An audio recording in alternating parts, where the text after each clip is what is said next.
우리가 그 사무엘상에 보게 되면 세 명의 큰 인물이 나옵니다. 첫 번째는 사무엘이고 두 번째는 사울이고 그 다음에 나오는 인물이 다윗입니다. 이 사무엘 같은 경우는 이스라엘의 그런 마지막 사사이자 선지자로서의 그런 역할이라고 하지만 이 사무엘과 다윗 같은 경우는 직접적으로 비교가 될 수밖에 없는 그러한 인물들입니다. 왜냐하면 이 사람들은 이스라엘의 왕으로 세워졌기 때문이죠. 그런데 문제는 사울 같은 경우에는 하나님께 그 왕으로 세워졌음에도 불구하고 그가 결국에는 그의 왕위를 끝까지 이어가지 못하게 되어집니다. 반면 다윗 같은 경우에는 이 목동의 아들로서 태어났음에도 불구하고 그가 사울에게 10년이 넘는 기간 동안 그렇게 끈질기게 뒤쫓김을 받았는데도 불구하고 그 속에서도 하나님께서 그 다윗이 왕이 되고 하나님께서 그를 세우십니다. 끝까지 그를 붙잡아서 세우세요. 또 한편으로 보게 되면 사울과 다윗의 이제 그 죄악의 그런 부분을 이제 또 사울의 사무엘 하까지도 저희가 볼 것이기 때문에 다윗이 지은 죄가 더 큰지 사울이 지은 죄가 더 큰지 보게 되면 인간적으로 보면 다윗이 범죄한 게 더 크게 보입니다. 이 진짜 이 다윗의 그러한 범죄는 십계명의 10가지 죄악 중에 범하지 않은 그러한 죄가 없습니다. 반면에 사울 같은 경우에는 이게 그가 지은 죄가 그 이제 지난주에도 저희가 봤고 이제 이번 주에도 저희가 하나를 또 보게 될 터인데 그 사울이 폐위되는 그러한 죄를 보게 되면 야 사울이 정말 이것 때문에 폐위될 수가 있는 건 다윗도 왕이 계속 이어져 갔는데 라고 그러한 생각조차 들기도 합니다. 근데 다윗과 사울의 근본적인 차이는 무엇일까요? 보게 되면 사울 같은 경우에는 그 사울이나 다윗이나 왕으로 세워졌다고 하지만 이스라엘의 진정한 왕은 인간 왕이 아닙니다. 진정한 왕은 누구일까요? 하나님이십니다. 그리고 하나님을 끝까지 그들이 왕으로 세워졌지만 끝까지 하나님을 왕으로서 섬기며 살아가는 그러한 사람을 하나님이 끝까지 또한 왕으로 세워주십니다. 왜냐하면 이스라엘의 왕이라고 하지만 그 왕들의 또 왕은 누구시기 때문입니까? 하나님이시기 때문이죠. 이것을 끝까지 인정하고 하나님을 붙잡는 그러한 사람은 하나님이 세워주시고 높여주세요. 하나님을 높이는 사람은 하나님께서 높여주시고 하나님께서 그를 끝까지 붙잡아 주시지만 하나님을 인정하지 않았던 그 사울, 인정하는 것 같으면서도 사실은 인정하지 않는 그러한 사울은 하나님께서 그를 왕으로 끝까지 세우시지 않습니다. 왜냐하면 하나님이 이스라엘의 본질, 진정한 왕이시기 때문입니다. 우리가 그래서 이 사울의 말씀을 볼 때 이 사울의 말씀을 통해서 우리가 타산지석의 그러한 지혜를 우리가 삼아야 됩니다. 아, 사울이 이러한 부분에서 잘못했구나. 우리가 정말로 어떻게 그러면 하나님을 섬겨야 될까? 우리가 이 사울의 그 말씀을 보면서 항상 잊지 말아야 될 것은 사무엘이 그 자신이 그 사사의 시대를 마무리하면서 이 사울에게 또한 그 다음에 세워줄 왕들에게 하는 그러한 이야기가 있었죠. 그것은 무엇이냐 하면 그 전하에 줬던 그러한 이야기는 우리 그 사무엘상 우리 12장 우리 24절과 25절 말씀에 보게 되면 하나님께서 이렇게 말씀하십니다. 우리 같이 한번 읽어보도록 할까요? 너희는 여호와께서 너희를 위하여 행하신 그 큰 일을 생각하여 오직 그를 경외하며 너희의 마음을 다하여 진실이 섬기라. 만일 너희가 여전히 악을 행하면 너희와 너희 왕이 다 멸망하리라. 오직 그를 경외하며 너희 마음을 다하여 진실이 섬기는 것. 이것으로부터 떠나면 안 된다라고 하나님께서 말씀하신 것입니다. 사울에게도 이 말씀을 하셨어요. 근데 사울의 그 문제가 무엇입니까? 하나님을 섬기는 것 같으면서도 사실은 오직 여호와만을 섬기는 것이 아니라 마음이 이리저리 흩어집니다. 그리고 실질적으로는 하나님을 섬기기보다는 자신의 그러한 생각, 여러 사람들의 그러한 상황, 여러 정치적인 환경, 그러한 것들을 봐왔던 사람이 바로 사울이라고 하는 것이죠. 우리가 오늘 그 사무엘상 우리 14장 36절에서 52절까지의 말씀을 보았는데 이것은 사울이 블레셋과의 전투에서 승리한 그러한 승리의 내용입니다. 그런데 이 승리의 내용임에도 불구하고 한편으로는 참 좀 찜찜한 부분으로서 우리가 끝나는 것을 우리가 볼 수 있죠. 먼저 이 그 사무엘상 14장에서 전쟁에 승리한 그러한 것은 정말로 하나님이 승리를 주신 것입니다. 어떻게 승리하게 되어졌습니까? 정말로 그 블레셋의 그러한 군대는 3만의 병거, 3만의 병거와 또 6천의 마병, 해변의 모래와 같이 엄청난 그러한 군대가 이 이스라엘과 맞섰고, 또한 사울에게는 3천 명의 그러한 군사가 처음에 있었지만 나중에 어떻게 됩니까? 이 블레셋의 사람들을 보자 다 도망가 버립니다. 나중에는 600명밖에 남지 않아요. 근데 하나님께서 이 상황 속에서 어떻게 승리를 주십니까? 여호와 하나님께서 사람의 수에 의해서가 아니라 오직 여호와만이 승리를 주신다라고 하는 그 믿음을 가졌던 요나단을 통하여서 승리를 주셨죠. 정말로 그렇게 하나님만을 의지하였던 그 요나단을 통하여서 승리를 주세요. 그 요나단이 하나님만 의지하니까 결국엔 어떻게 됩니까? 그 안에 쳐들어갔을 때 요나단은 20명밖에 죽이지 못하였지만, 그 하나님께서 지진을 보내셔서 블레셋이 깜짝 놀라게 하시고요. 또한 지진이 일어나면서 요나단의 이 승리를 보면서 블레셋 안에 와 있던 이 이스라엘 사람들의 용병들이 있었습니다. 참 이게 한편으로는 참 안타깝죠. 이스라엘 사람들이 블레셋에 와서 싸우고 있는 거예요. 근데 하나님이 그 블레셋에 와서 있는 그 용병들을 사용하셔서 승리를 주셨습니다. 그러니까 나중에 이 사울이 어떻게 돼요? 블레셋이 무엇인가 전쟁에 패배하는구나 라는 것을 보고 나서 그냥 전쟁에 참여하게 되죠. 그래서 거두었던 승리가 바로 이 사무엘상의 그러한 승리였습니다. 근데 이렇게 그 첫째 날의 그러한 승리를 마무리하고 나서 이 이스라엘 그 사울이 오늘 36절 말씀을 보게 되면 이스라엘 백성들에게 한 가지 제안을 해요. 무엇이라고 제안을 하냐면, 우리가 밤에 블레셋 사람들을 추격하여 동틀 때까지 그들을 쳐부수자. 아니, 좋은 작전입니다. 그렇죠? 사울이 이 지략이 있는 사람이에요. 보면 이게 똑똑하지 않은 사람이 아닙니다. 지략이 있는 사람입니다. 이 밤에 힘들지만 한번 우리가 이 밤에 블레셋에 급습을 해갖고 정말 블레셋을 완전히 다 쳐부수자. 오늘 밤이 정말로 최고의 승리의 날이야. 얼마나 힘듭니까? 그 낮에 전쟁을 해갖고 얼마나 힘들어요. 그런데도 불구하고 사울은 이 밤이 정말로 전쟁 승리할 때라는 것을 알았습니다. 인간적인 그러한 딱 판단력이 있는 사람입니다. 사울이라고 하는 그러한 인물은.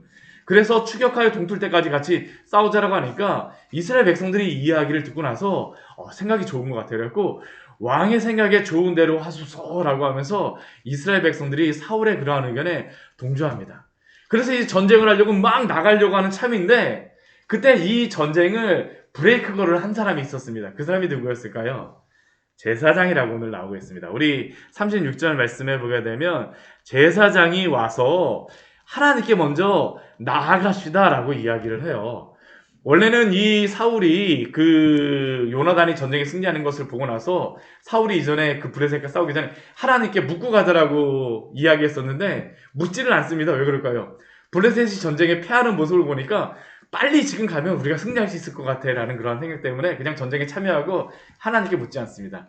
근데 이번에는 제사장이 이번에는 하나님께 한번 묻고 가시다라고 제안합니다. 그러자 사울이 이 제사장의 이야기를 듣고 나서 그래 한번 그냥 물어보자라고 이야기합니다. 그러면서 하나님께 묻습니다. 아마 그 제사장에게 묻는 방법이 이 제사장이 입고 있는 에봇, 이 판결의 형태를 입기 때문에 우림과 둠밈을 통하여서 이렇게 뽑아갖고 아마 물었을 것입니다. 사울이 이 제사장을 통해서 질문합니다. 내가 블레셋 사람을 추격하리까 하나님께서 그들을 이스라엘 손에 넘기시겠습니까? 우리 같으면 이렇게 하나님 앞에 묻게 되면 블레셋은 당연히 이스라엘의 대적이기 때문에 무엇이라고 대답하실 것 같으세요? 그래, 전쟁에 나가라. 이렇게 답변하는 게 당연한 그런 하나님의 대답이 아니겠습니까? 그렇죠? 근데 정말 놀랍게도 오늘 말씀 보게 되면 하나님이 대답을 하지 않으십니다. 우리 37절 말씀 보면 그날에 대답하지 아니하시니라 라고 말씀하세요. 이게 대답하지 아니하셨다라는 이 말씀은 하나님이 대답하지 않으셨다라는 그러한 말씀보다는 어차피 하나님은 대답을 하셔야 됩니다. 우린과 둠밈을 뽑게 되면 나가야 될지 나가지 말아야 될지. 그러면 하나님이 어떠한 답을 주셨다는 거냐면 나가지 말라라는 답을 주셨다라는 것이에요. 그러니까 사울이 분명히 나가서 전쟁을 해야 되는 게 맞는데 왜 하나님이 이 긍정적인 답을 주시지 않을까라고 질문이 드는 겁니다.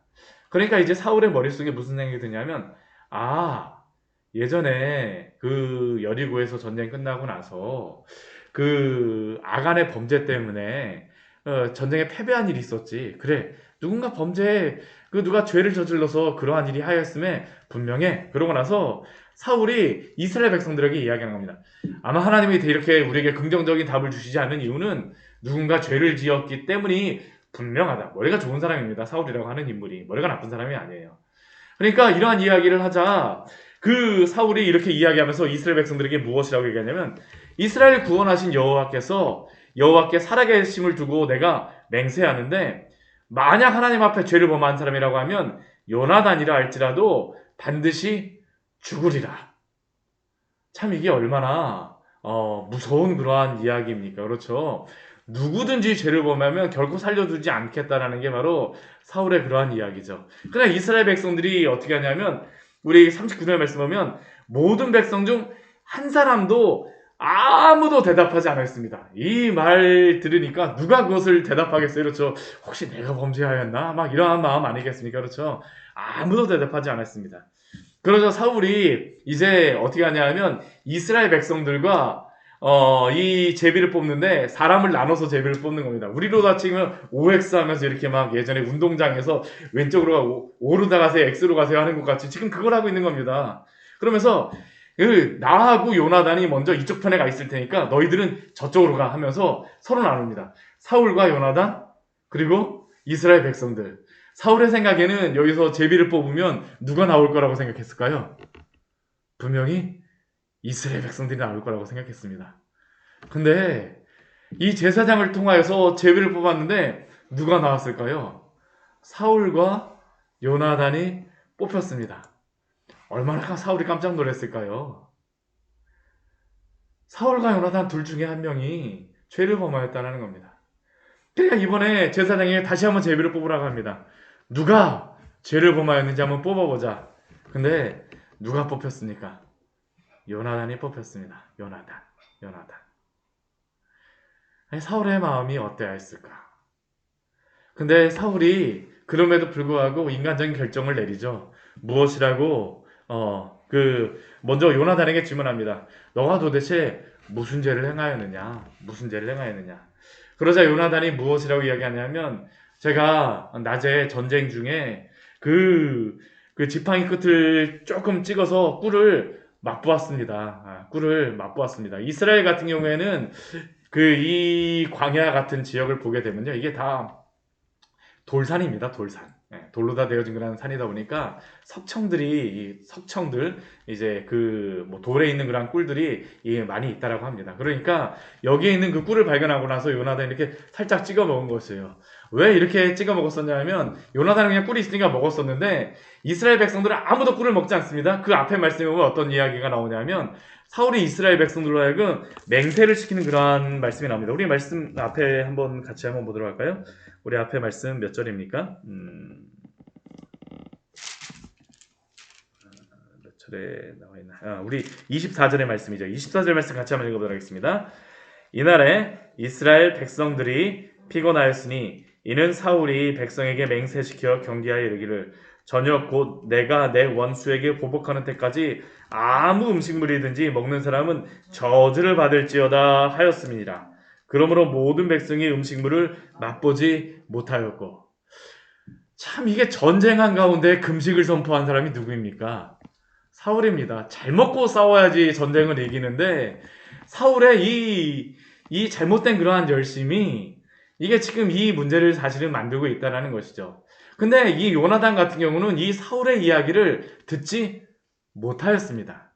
그러니까 듣지 못하는 중에 그 꿀을 찍어 먹은 게 바로 이 요나단의 범죄였었죠. 나중에 그 꿀을 찍어 먹자 이 백성이 알려져갖고 그가 잘못을 범한 것은 알게 되어졌지만, 그러나 지금 이 요나단 같은 경우엔 자기가 그러한 그 꿀을 맛보아서 제가 죄를 범하였으니 내가 죽을 수밖에 없습니다라는 게 바로 이 요나단이 사울에게 말하는 것이죠. 그러자 이 사울이 요나단에게 무엇이라고 이야기합니까? 결단을 내리는 것이죠. 44절 말씀 보게 되면 내가 반드시 죽으리라. 왜냐하면 이 사울 같은 경우에 지금 두 번을 맹세하였습니다. 무엇을 맹세하였습니까? 이 전쟁하는 중에 음식을 먹는 사람이 하나님께 저주를 받을 것이다라고 맹세를 하였고요. 두 번째 그 맹세는 무엇이냐면 요나단이라 할지라도 반드시 죽을 것이다라고 맹세하였기 때문입니다. 맹세하였기 때문이죠. 그러니까 사울이 자신의 그러한 말을 번복할 수가 없기 때문에 반드시 죽으리라라고 이야기합니다. 반드시 죽으리라. 그리고 실제로 다 죽이려고 하죠. 근데 그때에 누가 그것을 막아서냐면 우리 45절 말씀 보게 되면 백성들이 사울을 막았습니다. 무엇이라고 하면서 막았습니까? 이스라엘이 이 큰 구원을 이루었는데 요나단을 통하여서 이 구원을 이루었는데 요나단이 죽겠습니까? 결코 아니라는 것이죠. 결코 아니라고. 그리고 이 이스라엘 백성들도 무엇이라고 이야기를 하냐면 여호와의 살아계심을 두고 맹세하옵나니 우리 45절 말씀 보게 되면 여호와의 살아계심을 두고 맹세한다라고 이야기합니다. 사울도 맹세하고 이스라엘 백성들도 맹세하는 것이죠. 근데 이번에는 누구의 의견이 맞을까요? 이스라엘 백성들의 의견이 맞습니다. 왜냐하면 사울이 지금 여기서 요나단을 죽이게 되면 사울이 누구의 범죄와 같은 그러한 죄를 저지르는 것이냐면 기억나십니까? 우리가 사사기 말씀해 보게 되면 입다 같은 경우에 자신이 그 전쟁에 나가서 승리하고 돌아오게 되면 첫 번째로 와서 자신을 맞이하는 사람을 번제로 드리겠다라고 했어요. 근데 그 첫 번째로 와서 맞이했던 사람이 누구였습니까? 자신의 문화동조 딸이었습니다. 그리고 입다가 그 자신의 딸을 죽일 수밖에 없는 그러한 상황에 처하게 되죠. 그러니까 이스라엘 백성들이 이번에는 맞게 되어지는 것입니다. 이게 참 우리가 이 사울의 모습을 보게 되면 왜 이러한 범죄함을 저지를까? 하나님을 의지한다라고 하면서도 그가 하나님을 의지하기보다는 자신의 생각이 그 순간순간마다 너무나도 강하다라는 것이죠. 하나님이 그 전쟁을 하는 데에 금식하라고 말씀하시겠습니까? 진짜 칼을 들고 싸우는 데에. 근데 사울은 그 상황 속에서 자신의 그러한 생각을 따라서 이렇게 행동하는 것입니다. 하나님을 의지한다라고 하지만 사실은 자기의 생각을 의지하였던 사람이 바로 이 사울이라는 것을 우리에게 보여주고 있죠. 또한 그가 잘못된 자신의 아들조차도 죽이겠다라고 하는 그 맹세는 아무리 그가 사람들 앞에서 자신의 그러한 어떠한 결심을 나타낸다 할지라도 그것은 하지 말아야 될 그러한 맹세라는 것입니다. 그러니까 하나님께서 이 사울의 이러한 모습을 보시면서 하나님의 마음에 합한 자가 아니라고 말씀하세요. 우리가 이 말씀을 보면서 우리가 가져야 될 그러니까 마음이 무엇입니까? 하나님을 섬길 때에 정말로 하나님을 여호와로 섬기며 하나님 앞에서 그의 말씀을 따라 또한 순종하는 그러한 지혜가 있어야 될 줄 믿습니다. 우리가 생각나고 우리가 한다고 해서 우리가 함부로 행동하면 안 된다라고 하는 것이죠. 그리고 이러한 일을 통하여서 사울의 그러한 그 말씀에 오늘 말씀을 보게 되면 우리 47절부터 우리 52절까지의 말씀을 보게 되면 사울의 그러한 자손과 그가 행한 행적에 대하여서 말씀하고 있습니다. 우리 47절과 48절 말씀을 보게 되면 사울의 그러한 모습이 어떠한 모습인가를 우리에게 말씀하고 있어요. 사울의 행적을 나오는데 사울이 왕위에 오른 후에 사방에 있는 모든 대적들을 다 물리쳤다라는 그러한 말씀을 하고 있습니다. 사방의 모든 대적들. 그 대적들이 누구입니까? 모압과 암몬과 에돔, 소바의 왕들과 블레셋. 그리고 48절 말씀을 보게 되면 아말렉 사람들입니다. 이 사방이라고 하게 되면 이 동서남북인데요. 정말 여기에 나온 이 대적들이 다 동서남북에 있는 그러한 대적들입니다. 모압과 암몬과 에돔 같은 경우는 동쪽에 있는 그러한 대적들이고요. 블레셋 같은 경우에는 서쪽에 있는 그러한 대적이고 소바 같은 경우에는 북쪽에 있는 대적이고 아말렉 같은 경우에는 남쪽에 있는 그러한 대적입니다. 하나님께서 사울에게 이 동서남북의 모든 곳에서 이기게 하셨다라고 말씀합니다. 근데 사울과 다윗을 비교하게 되면 차이가 나는 그러한 한 가지가 있습니다. 그것이 무엇이냐 하면 다윗과 같은 경우에도 이것과 비슷한 일들을 하고 나서 하나님께서 말씀하시는 그러한 한 가지가 있는데 사울에게는 없고 다윗에게만 주시는 그러한 말씀이 있는데 무엇이라면 어떤 말씀이 있냐 하면 사무엘하 우리 8장 6절 말씀에 보게 되면 우리 말씀 같이 한번 찾아보도록 할까요? 사무엘하 8장 6절의 말씀입니다. 8장 6절입니다. 같이 한번 읽겠습니다. 사무엘하 8장 6절입니다. 같이 읽습니다. 다윗이 다메섹 사람 아람에 수비대를 두매 아람 사람이 다윗의 종이 되어 조공을 바치니라.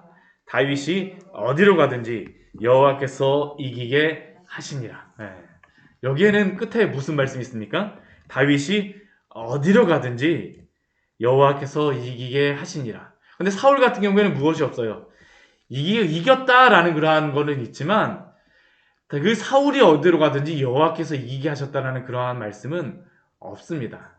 그러니까 사울이 전쟁을 할 때에도 온전히 여호와만을 의지하지 못하였다라는 것이죠. 그리고 그 결말은 무엇이었을까요? 그 사울 같은 경우에는 이 모든 전쟁에서 대부분 다 이겼지만 마지막 블레셋과의 전쟁에서 패배함으로 말미암아 그가 죽음을 당하게 되어집니다. 오늘 이 사무엘구리 상구리 14장 47절부터 52절까지의 말씀은 보통 우리 뒤에 말씀을 보게 되면 왕이 자신의 사역을 마무리할 때 나오는 게 바로 이 말씀입니다. 이 뒤에 보게 되면 사울의 아들이 누구고 딸이 누구고 군대 장관이 누구고 이게 나오는데 이 말씀은 왕을 마무리할 때 하는 말씀인데 이 뒤에 말씀을 보게 되면 사울이 계속 살아있어요. 그런데도 불구하고 이 14장의 이 사울의 행적을 마무리하는 말씀이 이 중간에 나옵니다. 왜 그럴까요? 사울이 하나님을 온전히 의지하지 못하니까 그 사울의 왕위가 여기서 끝난다라는 것입니다. 끝난다라는 것이에요. 우리가 오늘 말씀을 통하여서 깨달을 것 한 가지만 기억하십시오. 여호와를 온전히 의지하며 섬기는 그러한 자에게 승리를 주십니다. 당장의 승리가 중요한 것이 아닙니다. 하나님을 온전히 섬기며 승리하는 그 승리가 바로 성도에게는 기쁨이요 참된 승리임을 기억하십시오. 다윗이 가는 곳마다 여호와께서 승리하게 하시니라 라는 이 말씀이 오늘 우리 이 자리에 나온 모든 성도님들에게 함께하기를 축원합니다. 어디로 가든지 여호와께서 이기게 하시니라. 같이 기도하도록 하겠습니다. 하나님 아버지, 오늘 말씀을 통하여